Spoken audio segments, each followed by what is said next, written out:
Muy bienvenidos a todos los que nos acompañan. Muy bienvenida sobre todo a mi querida amiga Roxana Crisólogo, que nos acompaña desde Helsinki, Finlandia. Son como las 3 de la mañana. Sí, Y además con un caos político en el Perú, que es tu país natal. No sé, Roxana, ¿quieres empezar a contarnos un poquito cómo te sientes, cómo está tu familia, cómo está la situación en Perú y cómo lo vives desde Finlandia, tan lejos, amiga? ¿Cómo estás? sí. Bueno, buenas noches, buenas madrugadas. Petronela, querida amiga, gracias por esta oportunidad, por esta entrevista, gracias por la invitación y también gracias por hacer esa pregunta, ¿no? Porque creo que es un momento crucial en la historia del Perú y de las peruanas y de los peruanos, ¿no? Siempre hablamos del país como algo abstracto y nunca pensamos en sus ciudadanos y ciudadanas, ¿no? Hemos llegado a un nivel de crisis política debido a toda esta trenza de mafias, corrupción que están enquistadas en los diferentes gobiernos, eh, prácticamente desde inicio de la década del 90 y desde mucho antes, ¿no? Desde que Perú entra a la democracia, hemos tenido problemas de que un presidente tras otro ha tenido juicios, denuncias, inclusive hemos tenido presidentes presos, presidentes con proceso de extradición, un presidente que se suicidó para no ser llevado preso. Entonces, realmente es una historia bastante trágica, ¿no? De una débil institucionalidad democrática, o no sé si se debe llamar así. Y entonces ahora lo último, que es la cereza que corona este pastel, es que se destituyó al presidente ya viene de un presidente que había sido destituido, reemplazando a este vicepresidente. Es además destituido por el Parlamento, un Parlamento que acaba de ser elegido, un Parlamento compuesto por muchas personas que tienen procesos por corrupción, por dineros mal habidos, mal circulados. Y entonces, de pronto, desde hace 2 días tenemos un presidente que es un oscuro político, que fue el presidente del Congreso, y de pronto la gente dice que ya no soporta más esto, no soporta más. Solamente faltaban 8 meses para que termine este periodo y entonces hay muchos intereses detrás. ¿Por qué tanta prisa, ¿no? Para cambiar de presidente? Entonces es demasiado complejo explicar todo esto, pero bueno, más o menos así a grandes rasgos, ¿no? Entonces tenemos un presidente que no debería ser presidente, es un presidente de facto, un presidente usurpador, pero no solamente es él, sino es lo que está detrás, es lamentablemente el Congreso, que debería ser la voz de toda de los ciudadanos y ciudadanas, pero no es así. Entonces, ahora la batalla se libra en la calle. En este mismo momento tienes miles, cientos de peruanos y peruanas, no solamente en Lima, sino en las diferentes regiones que están saliendo a la calle. Ayer la represión policial fue atroz, fue tremenda, fue calificada como excesiva. Amnistía Internacional, la Corte Interamericana de Derechos Humanos, inclusive la OEA se ha pronunciado diciendo que esto ha sido un uso excesivo de violencia y además también por el presidente que, bueno, parece que no va a ser reconocido, no está siendo reconocido. Entonces vamos a ver qué va a suceder en estos días, ¿no? Gracias a eso también estoy despierta, que no puedo dormir siguiendo las noticias, ¿no? Porque puede ser que, bueno, Chile está cerca y Chile tuvo un proceso muy largo, pero puede ser también que en el Perú de pronto la mecha se enciende, pues, y la gente comienza a exigir realmente lo que le corresponde, ¿no? Porque merecemos una vida mejor. Em, claro que sí, gracias por resumir un poquito la situación. Como comentamos antes de iniciar esta charla, espero que, y como comentaste ahorita en el caso de Chile, espero que lleve algo mejor, algo bueno y que no pase por demasiada violencia en el camino, ¿no? Sí, y dices que gracias a eso estás despierto. Bueno, igual a pesar de eso, estás aquí Sí. con las pocas energías que te quedan, charlando conmigo, con nosotros, y te lo agradecemos infinitamente, ¿no? Yo quería ahora sí que esta charla se tratara de ti, ¿no? De tu creatividad, de tus actividades, así que vamos a ver si podemos enfocarnos un poco en eso. Igual podemos seguir por el hilo político, porque a mí me interesa un poco tus orígenes como escritora en el Perú precisamente, y si no he entendido mal, pues ahí está la política como un trasfondo, ¿no? Entre los compañeros. Cuéntanos un poquito de esa época y de tu ímpetu para escribir poesía y moverte en esos círculos, por favor. Bueno, yo provengo de una familia migrante, lo que en Perú se llama migrantes, son los que vienen de las diferentes regiones, porque Perú tradicionalmente sigue siendo un país bastante centralista, ¿no? Hasta los inicios de los años 50, Lima era una ciudad castiza, ¿no? Bastante, digamos, al estilo español, ¿no? Muy pura, muy blanca, hasta que pobladores de las diversas regiones deciden ir, ¿no? Deciden atravesar, viajar, así como hicieron mis padres, 12 horas de viaje en un bus, es el mismo tiempo que a mí me toma en el avión para llegar a Ámsterdam, ¿no? Y siempre hago ese paralelo, ¿no? Mis padres viajan dentro de su propio país, sin embargo, es como si viajaran hacia otro país, ¿no? Porque cada región, bueno, México también tiene esta particularidad de que son prácticamente como está compuesto por regiones que son muy diferentes unas de otras, ¿no? Y quizá en el caso del Perú hasta más, ¿no? Por el tema del centralismo, ¿no? Entonces ellos llegan, ellos hacen su casa en un desierto, ellos vienen del norte, de un lugar tropical, con mucho sol, muchos colores, y se van a vivir a Lima, a los desiertos que tiene un cielo gris, arena gris y un mar gris, ¿no? Entonces, toda esta travesía, este, en la poesía, se expresa de una manera maravillosa en la poesía que se escribe en los 70 en el Perú, ¿no? Y es la poesía que yo de niña empiezo a leer, ¿no? Porque también es la poesía que hace referencia a cuando mis tíos, mis primos, otros familiares iban llegando y mi casa, que era pequeñita, no tenía techo, de pronto todos estábamos durmiendo pegados en un cuarto, pero decíamos que, bueno, vienen a estudiar, vienen a buscar trabajo, entonces todos querían pues triunfar, ¿no? Querían llegar a Lima, ¿no? Entonces, más o menos, te cuento esto porque más o menos estos son los orígenes, ¿no? De mi interés por la migración, ¿no? Para mí el tránsito, la migración, siempre ha sido como una especie de derecho humano, ¿no? Que tienes de poder cambiar de lugar, de poder ir en busca de un mejor futuro, de mejores condiciones de vida, ¿no? Y la poesía atraviesa todas estas historias, ¿no? Mi madre reproduciendo su pueblo en Lima, pero con fondo desierto, ¿no? O son cuestiones bastante, ¿cómo te puedo decir? Hasta sincréticas, pintorescas, de humor negro, pero también de conflictos culturales y de identidad muy fuertes, ¿no? También se suscitan problemas de racismo, de discriminación, de exclusión, pero todo eso es lo que a mí me sirve para poder tener un punto de partida, digamos, una base para poder escribir poesía, ¿no?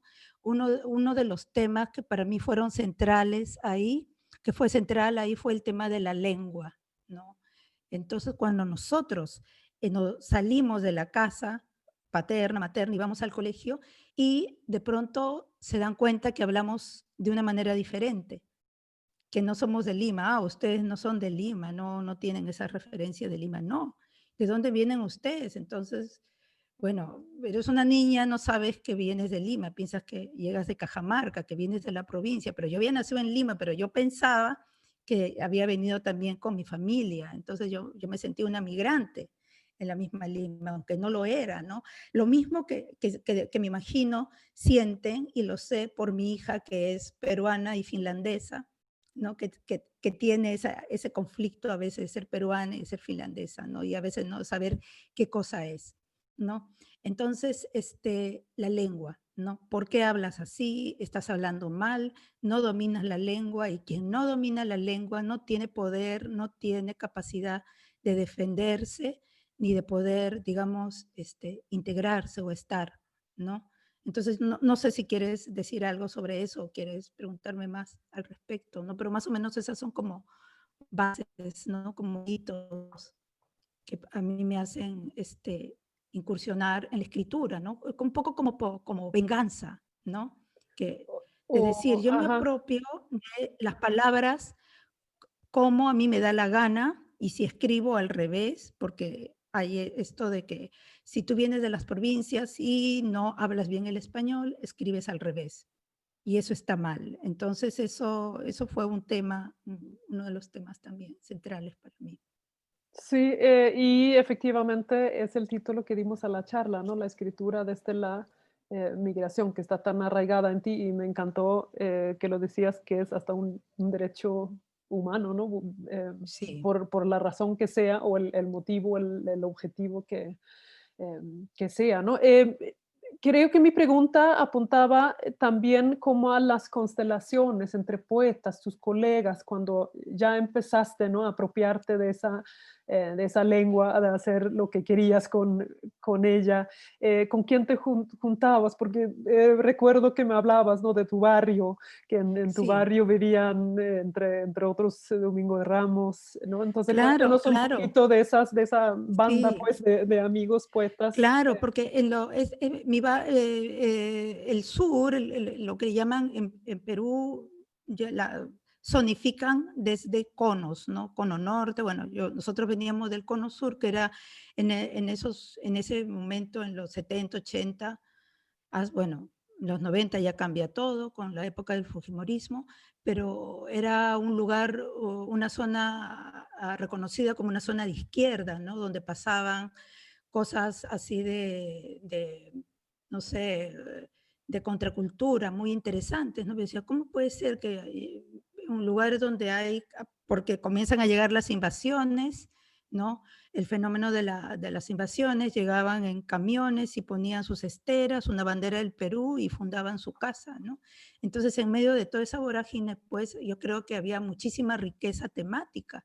Entonces, en mi barrio, en mi cono, vivían muchos poetas, ¿no? Uno de los, digamos, más importantes, y personalmente para mí, que yo admiraba mucho, Domingo de Ramos, que era mi vecino, ¿no? Y luego habían otros también poetas, y alguna vez se habló de hacer un colectivo sur, ¿no? Y bueno, como una expresión de esos tiempos, pues no había mujeres, ¿no? Yo era chiquita, la única mujer, o por ahí había una chica, pero se fue, y era más o menos esa composición, ¿no? Entonces la poesía que se escribía era la poesía del cono, la poesía del migrante, del que vive en el barrio, pero no es cualquier barrio, sino que vives en el desierto, ¿no?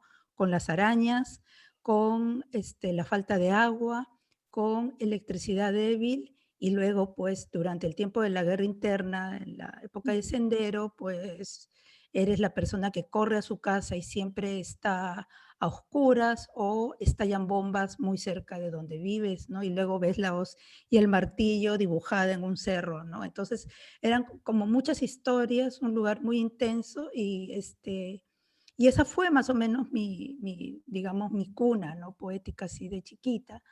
Este, la admiración por estos poetas, ¿no? Pero eso dura hasta que yo salgo a la universidad, que luego me encuentro con otro tipo de poesía, ¿no?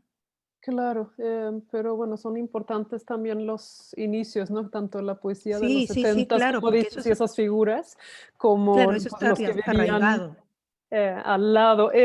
Me gustaría lanzarte aquí una pregunta que nos llega, porque como mencionaste que no había mujeres en ese grupo de poetas, llega la pregunta sobre el machismo, ¿no?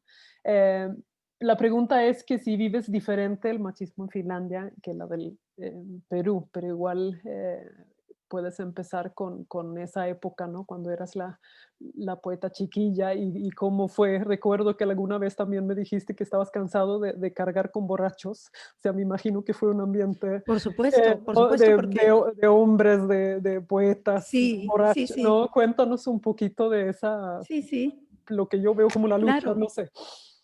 Claro, claro, porque tú sabes que tú estás joven, entonces tú tratas de tener un espacio ahí, entonces no te queda otra que usar la estrategia de, de decir, bueno, yo estoy con ustedes, no me voy a mover de aquí, ¿no? No me van a votar. A veces te dicen, oye, anda a tu casa, ¿no? Con tu mamá, y ¿no? Digo, no, no me quiero ir, yo me quiero quedar, ¿no?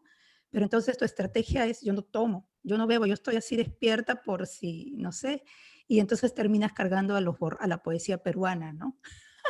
A todos los borrachos terminas cargándote. Pero eso no solamente me pasó a mí, le pasó a muchas poetas, ¿no? De mi generación, pero, por ejemplo, en los 80, en Perú hubo un boom de escritoras mujeres, las encasillaron con el tema de la poesía del cuerpo, de lo erótico, aunque no necesariamente escribían, o sea, escribían sobre diferentes temas, pero sin embargo, yo creo que fue la crítica que estaba, la crítica peruana, bastante patriarcal y bastante así como quizás incómoda por el hecho de por primera vez en la historia del Perú ver un grupo de mujeres, digamos, sólido, ¿no? Te hablo de la década de los 80, de poetas como Mariela Dreyfus, Rocío Silva, Carmen Ollé, Rosela y Paolo, bueno, conformaron un grupo, unas cuantas más, que no era un grupo, sino que eran, digamos, amigas, ¿no? Amigas, venían de diferentes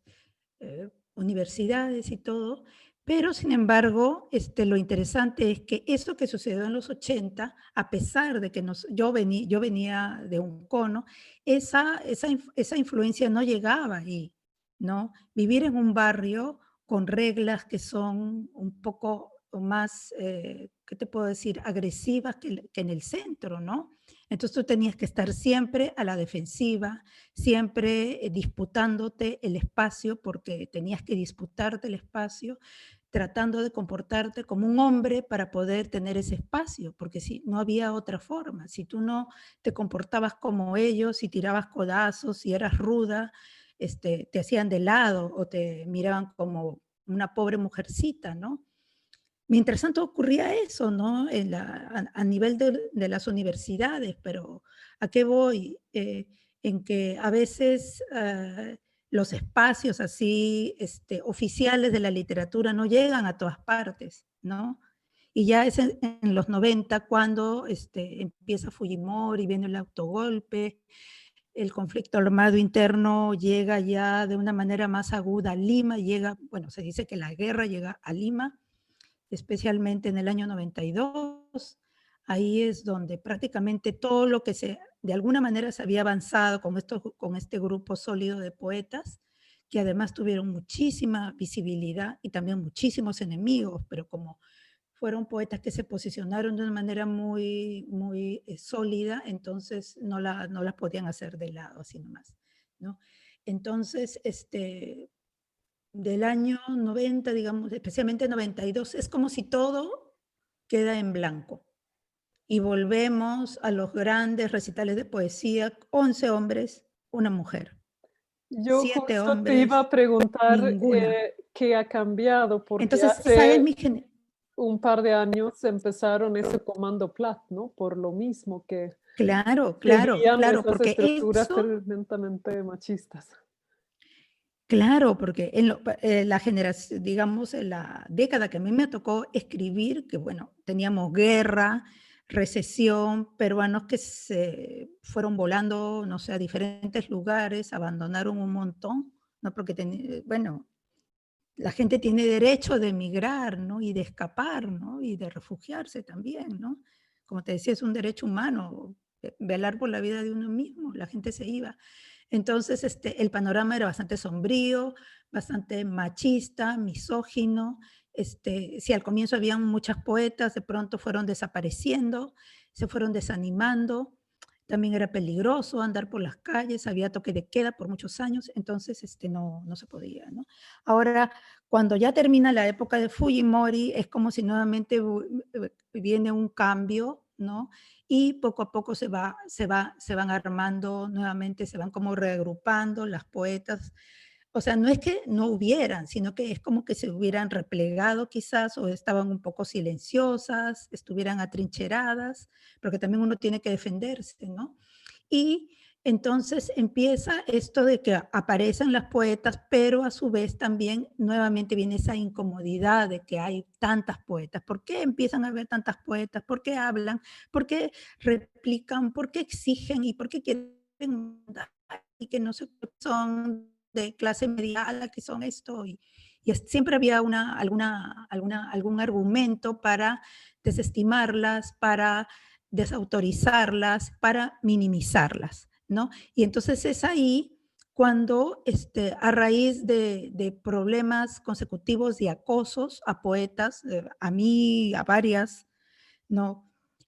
De gente del mismo medio literario, es que la poeta Victoria Guerrero decide fundar el Comando PLA, ¿no? Y ahí nos sumamos, un grupo de escritoras. Al comienzo fue un grupo muy grande de escritoras y también artistas y intelectuales mujeres, pero luego por cuestiones estratégicas, políticas, se tuvo que reducir a un grupo más pequeño, ¿no? Porque hubo soplonajes, fue una mini guerra entre, o sea, no te digo que estábamos en guerra contra los hombres, pero con las personas estas que le gustaba acosar, hacer bullying y tratar de una manera como si estuviéramos en el siglo XVIII todavía, ¿no? No se hubieran dado cuenta que esa época se acabó, ¿no? Sí, yo un ratito seguía la página en Facebook de Comando Plat y fue unos discursos bastante fuertes, me acuerdo. Igual podemos seguir hablando del hecho de ser mujer, pero me gustaría moverme ahora a Finlandia. Y igual al día de hoy, ¿no? Si ese Comando Mm. Plat logró algún cambio en el Perú, pero también cómo vives tú ahorita como mujer, como madre soltera en Helsinki, Finlandia. ¿Alguna diferencia o hay similitudes también en las actitudes contra la mujer? Para terminar con lo del comando PLA, porque mira, el comando PLA apareció casi antes del Me Too de Estados Unidos, casi antes, fue de una manera natural, ¿no?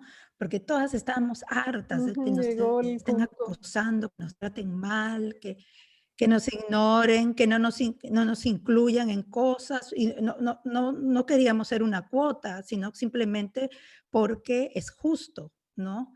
Escribimos y existimos, eso era uno de los, estamos aquí, no era como si no existiéramos.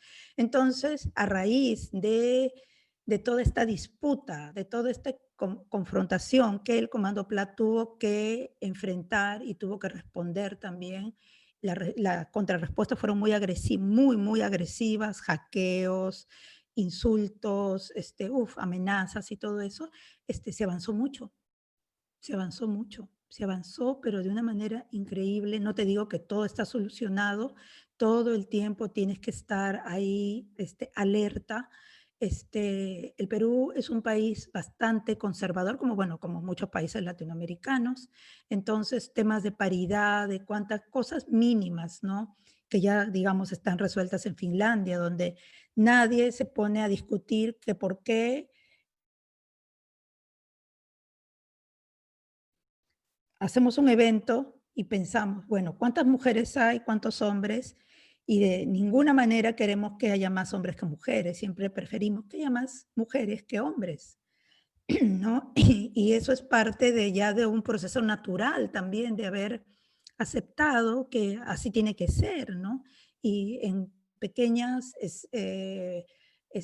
circunstancias de la vida se ve es reflejada esa paridad, ¿no? Digamos, que no se discute. Sin embargo, en el Perú, tú tienes que estar, todavía estamos en este proceso de exigir, exigir, oye, oye, oye, hace unas semanas hicieron un encuentro de cuento organizado por la Academia Peruana de la Lengua y todos eran hombres. Entonces, el comando y bueno, otros, las escritoras tuvimos que poner Club de Toby, un montón de cosas ahí, y luego ellos pensaron, sí, bueno, vamos a poner 2 mujeres ahí para hacer la cuota, ¿no? Y bueno, en fin. Lo hicieron sin autocrítica, ¿no? Ajá. Pero como te digo, esto se ha avanzado, pero todavía este cuerpo es un campo de batalla. Todavía es un campo de Sí, batalla. Todavía hay mucho por batallar. Y la batalla también es la que se libra ahora en las calles, ¿no? Porque las leyes tienen que cambiar, la constitución tiene que cambiar para que se actualice a los requerimientos que tenemos los peruanos y las peruanas, ¿no? Y bueno, en cuanto a Finlandia, bueno, Finlandia es otro mundo, ¿no? Es como si tú volteas la moneda y es el sol y el otro lado es no sé, la noche. La, en qué sentidos? ¿Puedes claro, especificar? ellos, ¿no? Yo nunca pierdo contacto con el Perú, pero Finlandia es un lugar que también para mí ha sido bastante desafiante por el tema de la cultura, poderme ajustar, ¿no? A todos estos valores, a cosas resueltas ya, ¿no? O sea, el feminismo no puede ser el mismo feminismo que se tiene en Perú, donde tú te amarras un pañuelo verde acá y estás así, porque tienes que ponerte así. Si no te pones así, no te van a respetar y no te van a hacer caso. Y tienes que bajarte el calzón o soltarte ¿cómo le llaman ustedes? El Sostén sostén, decimos en Perú, ¿no? Para llamar la la atención, pero atención. acá es como, en Finlandia es de otro modo, ¿no? Está más en el nivel de lo legal, de las iniciativas legislativas, de la negociación, se han ganado muchos. El problema es con las migrantes, Ya. ¿Y eso ¿no? por qué? ¿Por qué? Porque nosotros tenemos un grupo que se llama Red de Mujeres y en ese grupo Red de Mujeres, y bueno, tuvimos también otro que se llamó Somos la Colectiva, impulsado por latinoamericanas, ¿no? Yo también soy parte de esos grupos donde hemos reflexionado acerca del llamado feminismo blanco, pero luego no quisimos llamarle blanco, sino, digamos, el feminismo finlandés que ya está, que de alguna manera es autosuficiente, que ya no se imagina, ¿no? Es como si no quisiera mirar atrás, porque si ellos ya han mirado atrás, ¿qué? Están hablando del aborto, ¿qué? De la violación, están hablando de la paridad, entonces no entienden que nosotros estamos desesperadas, porque también tenemos parte de nuestro corazón, de nuestro cuerpo, de nuestro cerebro allá, ¿no? En Latinoamérica. Entonces, tenemos que promover todas esas iniciativas y de alguna manera estamos a la defensiva también, porque muchas mujeres migrantes son sexualizadas, son tratadas como mascotas étnicas, son esposas así de adorno de boutique, son como esos llaveros que las traen y las pasean, a veces no estudian, a veces solamente se quedan en la casa, a veces tienen hijos o a veces van a hacer las labores que las finlandesas que van a trabajar no quieren hacer, ¿no? O sea, las migrantes somos, yo no puedo decir somos porque yo no hago ese trabajo, pero muchas de mis amigas, mayoría hacen cuidado de niños, de limpieza de Mm. casas, entonces son cosas pues, para que las finlandesas puedan ir a trabajar como ingenieras, como doctoras, como no sé, ¿no? Y entonces por ahí hay cosas que son complicadas, Que ¿no? como una situación muy compleja, ¿no? Em, Es muy complejo, es muy complejo. Roxana, ahorita llevamos casi media hora hablando de como política, la situación de Sí, Perú, la situación de la mujer, lo cual está bien, es el mundo, ¿no? Pero también me gustaría llevar eso a tu escritura, sí. ¿no? Em, Porque, ¿cómo dirías tú que se refleja esa lucha que es como tu temperamento, tu vida de alguna manera en tu propia escritura? ¿Está ahí o cómo presentarías tú pues tu poesía? Mm. Bueno, yo creo que mi poesía, como yo conté al comienzo, fue como una necesidad de tomar, o sea, apropiarme de un lenguaje, porque apropiarme del lenguaje era una manera de tener poder, un poder que no teníamos, en realidad no teníamos, no sé si todavía, si tenemos o si yo tengo ese poder, ¿no? Este, entonces, mi poesía en ese sentido se volcó a contar, ¿no? Yo tengo una poesía bastante como narrativa, Narrativa, sí. descriptiva, es descriptiva, pero también es fragmentada, ¿no?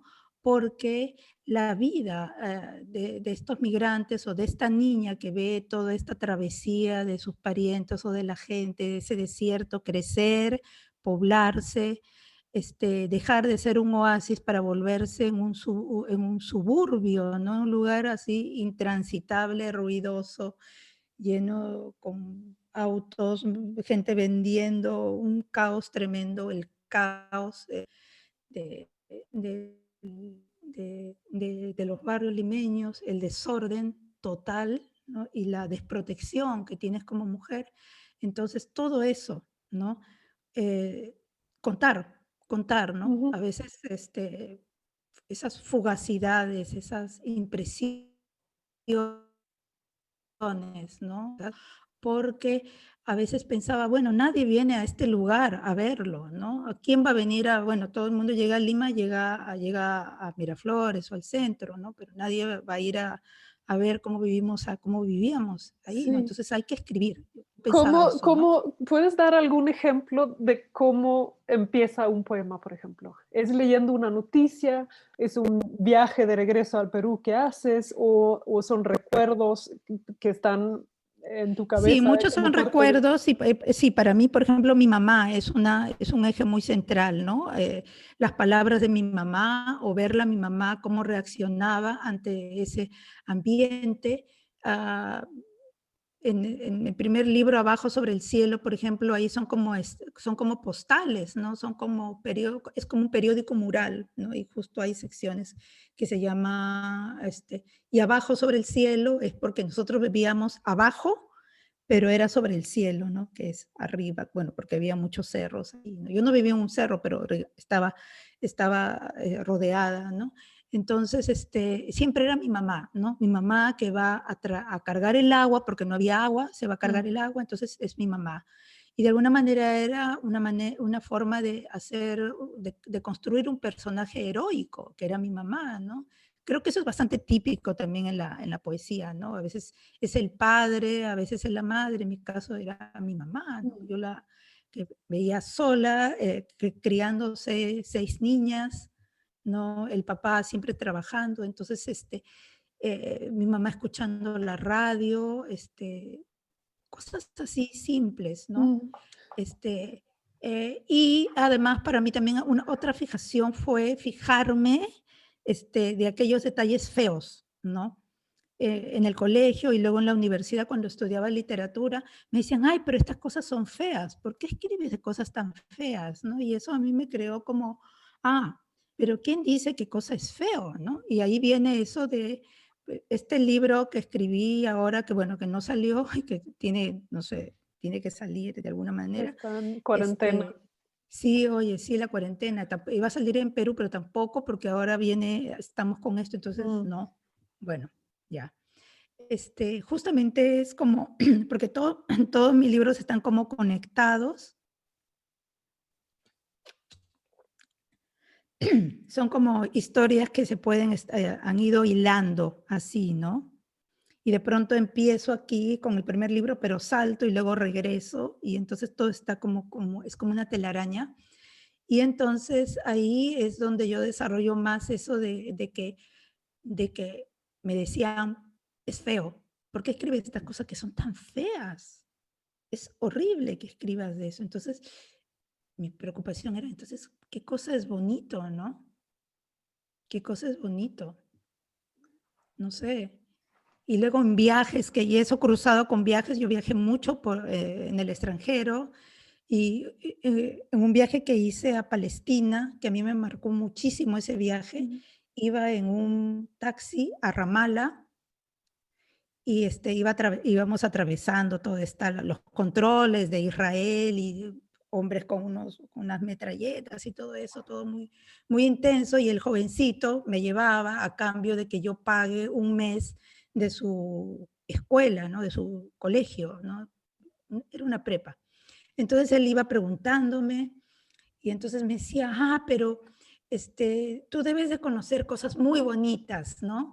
En Latinoamérica todo es belleza. Entonces ahí otra vez me vino, ¿no? Entonces yo dije, sí, ¿y para ti qué cosa es la belleza? Entonces me decía, para mí la belleza es cuando un hincha grita gol, o cuando veo chicas con tanga, ¿no? En Brasil, y me comenzó a contar, ¿no? En Brasil todos deben ser felices, todo es bello ahí, ¿no? Entonces era así como alucinante, ¿no? Este, Y claro, tu último libro, ese libro que todavía no salió, esperemos que salga, le diste el título La belleza. En finés, sí, incluso, justo hablo ¿no? de cosas que Aunque no son muy escribes bonitas. en español, ajá. Y hablas de lo que otros igual o la cultura en general consideran que no son bonitos, pero hay en ese libro, ¿no? La presencia de mujeres, por ejemplo, ¿no? Casi como un colectivo, es lo que yo siento. ¿Nos podrías contar un Sí, poquito de ese como sí, sí, tensión o diálogo que hay entre un yo o entre tus experiencias y la sensación de representar? Porque ahorita que te empecé a preguntar sobre tu escritura, empezaste a hablar como, como nosotros, ¿no? O los migrantes, las mujeres. claro, claro. ¿Cómo es Sí, sí, eso para en mí tu... siempre, sí, claro, para mí siempre ha sido importante las voces, ¿no? Esas voces que se van a olvidar. Siempre, siempre mi mamá decía, uy, nadie se va a acordar de esto, ¿no? Mm. Entonces, para mí decía, uy, nadie se va a acordar. No, tienen que saber esto, tienen que acordarse de esto, ¿no? Esas voces insignificantes que en especial, pues, siguen siendo las voces de las mujeres, ¿no? Quejas absurdas, ¿no? Como que, ay, que me duelen los huesos, estoy cansada, cosas como que se les ha dado un lugar de no importantes, ¿no? Porque vienen de mujeres, ¿no? O son quejas de mujeres que no tienen una relevancia intelectual, no son los grandes temas, ¿no?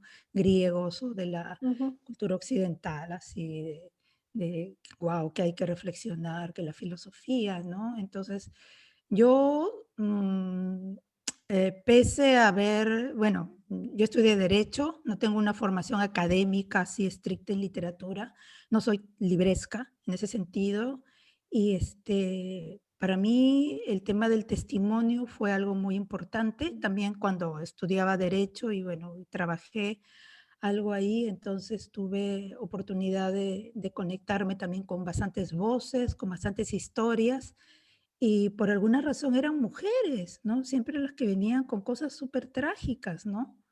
Entonces, por ahí es donde yo me encuentro también de alguna manera reflejada, ¿no? Y me creo con el derecho de decir nosotros también, ¿no? Porque de alguna manera es una parte de mí que está ahí muriéndose o está ahí siendo ignorada o excluida, ¿no?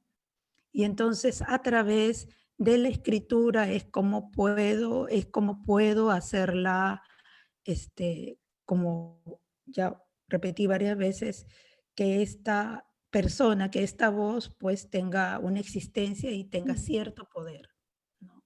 Porque va a hablar por sí misma, ¿no? Ese poema va a hablar por sí mismo cuando se publique o alguien lo lea, Claro. pues va a hablar por sí mismo. Entonces, por ahí es.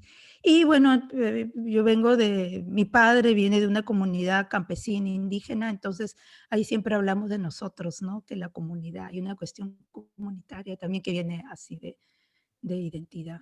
Sí, porque es Entonces, algo que siempre he admirado en ti, que siempre tienes una compasión, una compresión impresionante, ¿no? Para otras mujeres, para migrantes, para colectivos de distintos lados, ¿no? Me parece admirable en ti. Em, Quisiera hablar un poquito más como de tus poemas y tus sí, procesos sí, sí, sí, pregúntame, creativos, porque pregúntame, nunca sí. hablamos de eso. Sí, sí, sí, Entre pregúntame. todas estas voces, ¿no? Que de alguna manera interpretas o representas, entre todas estas historias, ¿no? Que sientes la necesidad de narrar. ¿Cómo haces o en qué punto en el proceso distingues como una historia de otra? ¿Cómo toma forma un poema eh, para ti?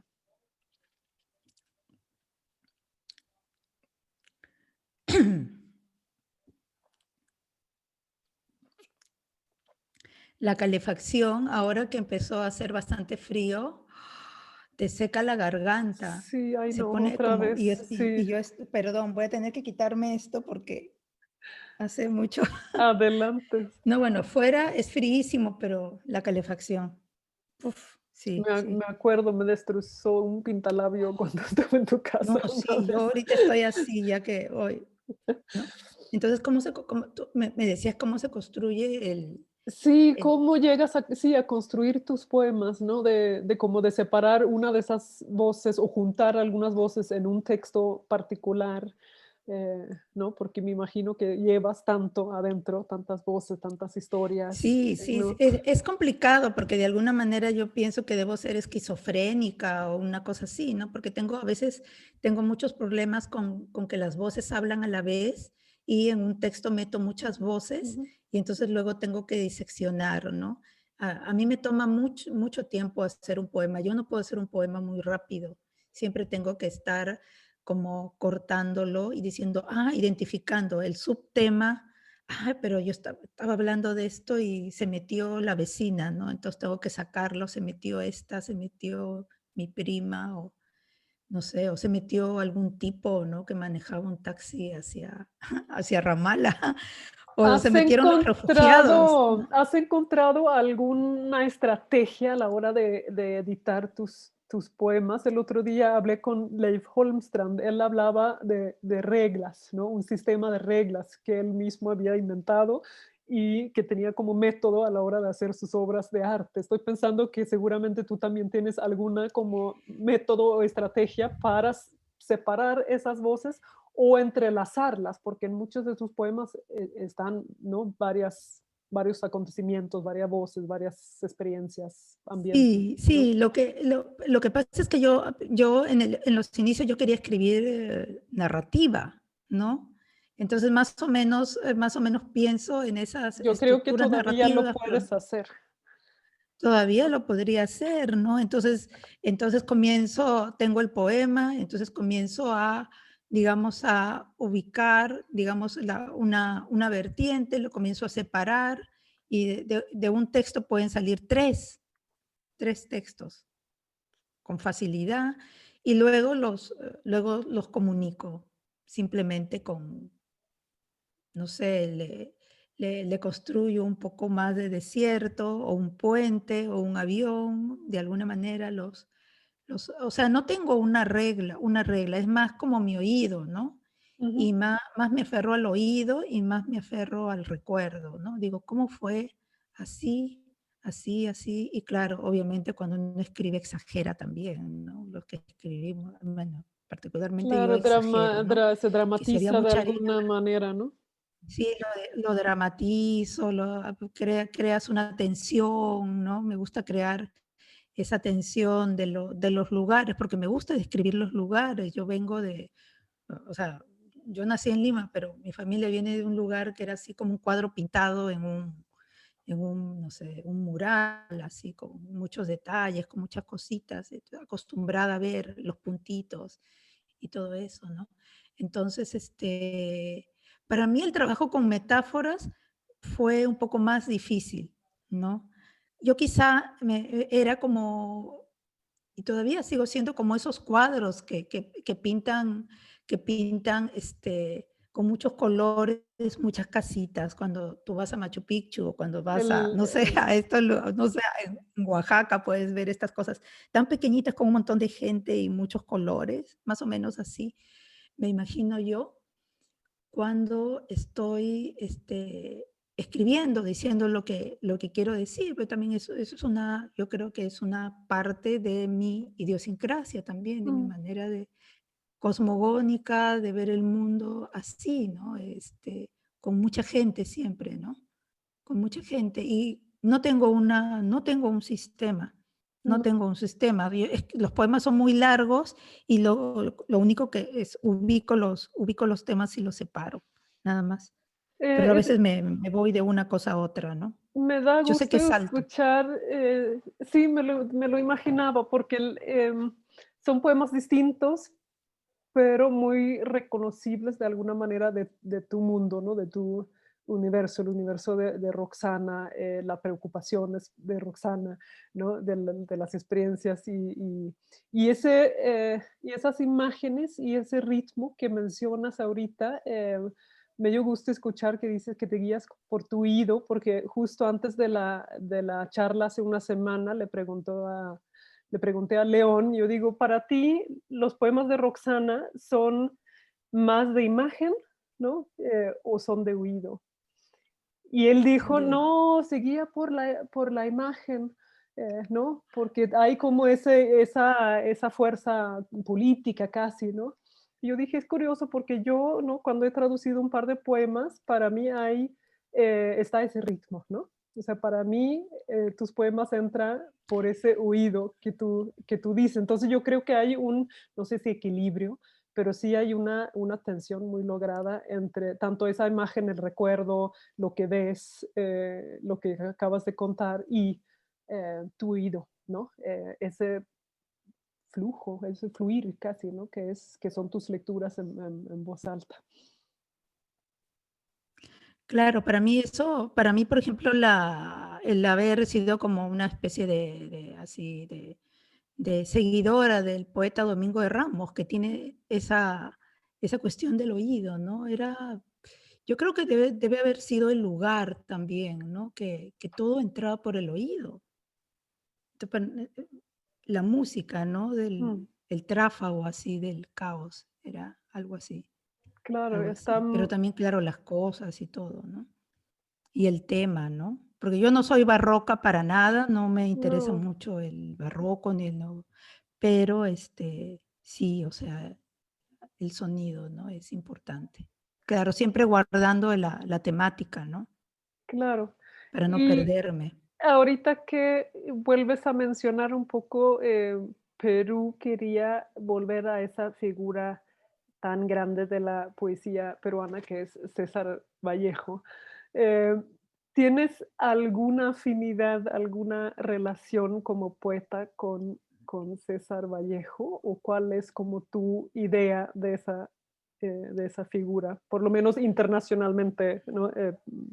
Pesada dentro de la Bueno, César, literatura César peruana? Vallejo, claro, César Vallejo, bueno, todos los peruanos desde niñitos nos enseñan a recitar los poemas de César Vallejo. Es el Edith Södergran del Perú. Sí, sí, sí, amamos a César Vallejo y nos gusta, ¿no? Es, eh, es el primer libro, para mí fue mi primer libro, ¿no?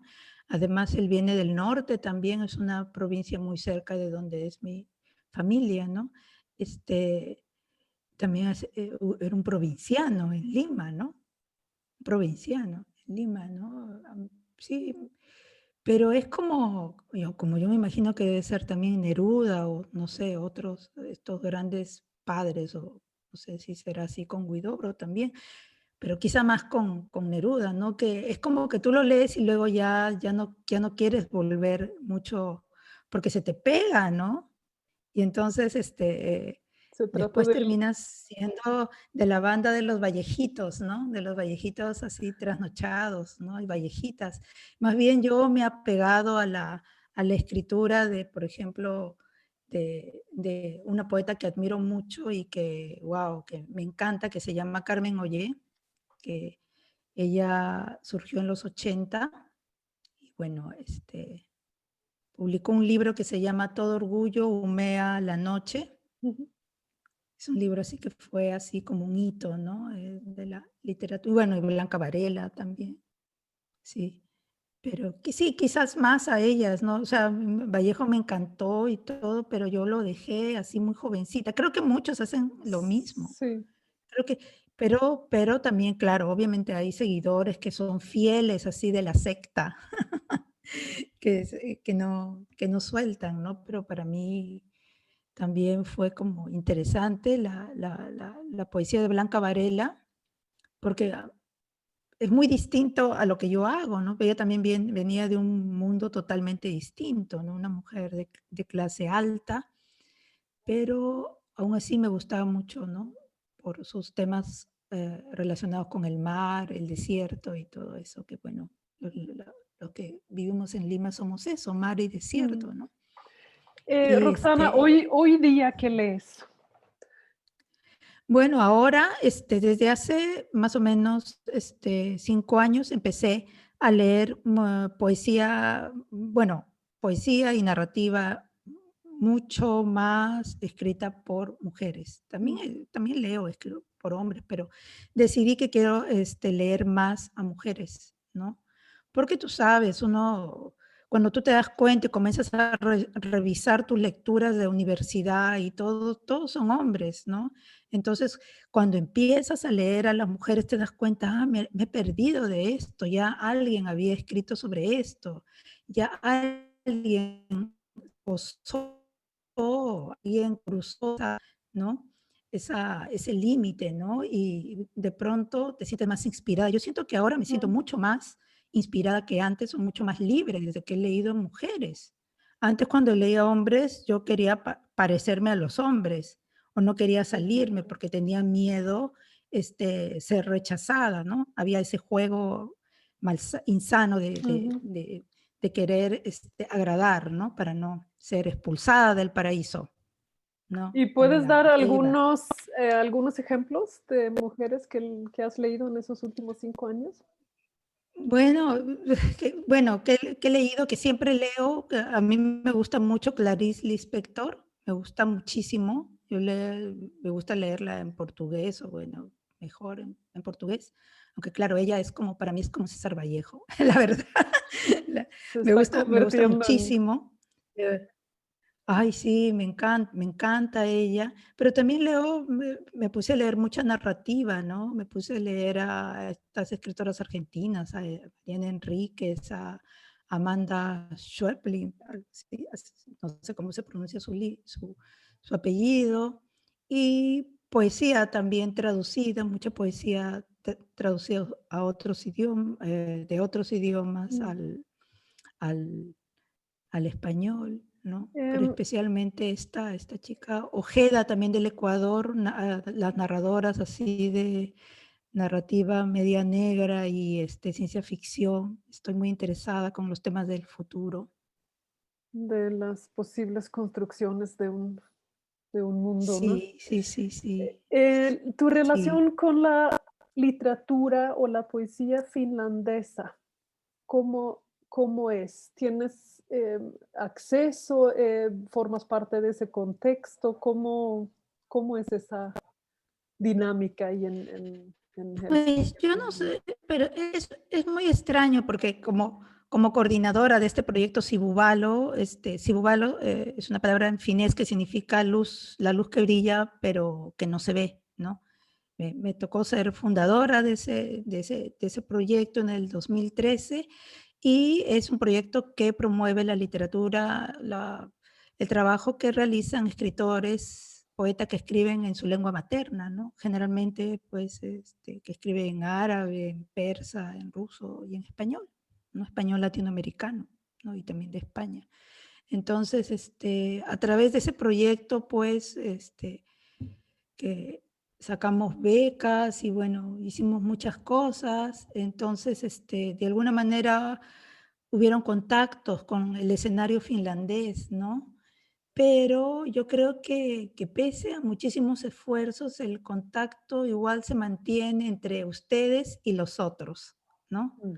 Nosotros y los otros, algo así, ¿no? Como que no llega a cuajarse una, no quiero decir integración, sino un engranaje, ¿no? De que, bueno, somos parte de una sociedad, porque Finlandia es es un país también multicultural y multilingüe, ¿no? Bueno, aunque esa palabra multicultural, diverso, son como palabras demasiado ya manoseadas, ¿no? Mm. Pero en sí es eso, ¿no? Un país que no solo, o sea, lo finlandés no es algo puro, ¿no? Que se inventó y fue solamente eso. No, hay muchos orígenes detrás, ¿no? Cuando fue parte del Imperio Sueco, del Imperio Ruso, y luego también diversos pueblos que cruzaron por ahí, ¿no? No, y además, tanto el sueco que también se habla en Finlandia como el finés son lenguas chiquitas, ¿no? Y Son hay pequeños. pocas traducciones, ¿no? Al Hay español pocas para que tú puedas traducciones. leerlo en tu Entonces, propia sí, bueno, lengua, ¿no? sí, puede ser que quizás, en los primeros años tuve mucho interés por la poesía finlandesa, estaba muy interesada y estaba leyendo, hasta hice traducciones y después hubo un momento en que me cansé un poco y dije, no tengo ganas de leerlos mucho, ¿no? Pero promover estos recitales, estos encuentros de poesía multilingüe donde se, tú lees en español o en ruso, no sé, árabe, y hay traducciones al finés, al sueco, y que de alguna manera son muy apreciadas, ¿no? La gente le gusta eso, ¿no? Porque como Suecia, Finlandia son países donde hablan muchas lenguas. La gente es mentira que no, que les molesta, Mm. que les resulta mentira. Muchos estudian diferentes idiomas, no solamente por cuestión de ser obligatorio, sino porque les gusta aprender lenguas, ¿no? Entonces, yo creo que sería el escenario ideal para tener este escenario multilingüe, ¿no? Pero No lo es del todo. no lo es, ¿no? Bueno, Todavía se tiene que trabajar un poco más. Y bueno, por ahora, entonces hemos decidido que no vamos a hacer mucha bulla de eso, sino simplemente promover eventos con escritores finlandeses y siempre tratar de tener la mitad de escritores de origen inmigrante y otros finlandeses, ¿no? Para ver si de esa manera, y claro, comprendo también el finés es un idioma muy pequeño, hablado por solo 5 millones, la nación, la identidad finlandesa está alrededor del idioma y su liberación también fue desde el idioma, entonces una claro. defensa de ese idioma, entonces claro, ellos son muy sensibles, ¿no? Y se ponen muy nacionalistas con el idioma. Puede ser que por eso, pero bueno, es así, ¿no? Sí, bueno, yo sé que sigues ahí la lucha por el derecho de escribir, ¿no? En español, de ser parte de alguna manera de una literatura, ¿no? Trabajamos juntos eh, en estos asuntos. Sí, ¿no? Y además también tenemos el proyecto nórdico, ¿no? Claro, Donde estamos trabajando juntas. claro. Sí, Lamentablemente, Roxana, no nos alcanza el tiempo para charlar de Noxlit, que también es host de esta charla. Em, pero muchísimas gracias por acompañarnos, Roxana, en medio de la noche, en medio del caos político de Perú. Espero que todo se arregle para lo mejor, que tu familia esté bien, que tú estés bien y estamos en contacto. Eh, eso. Ay, perdón, que hice como mucho con toda la cabeza de política porque era un poco difícil Sí, evitar. no, es donde tú estás ahora, no pasa absolutamente nada y creo que a todos nos interesa. También muchísimas gracias a los que nos acompañaron durante esta hora.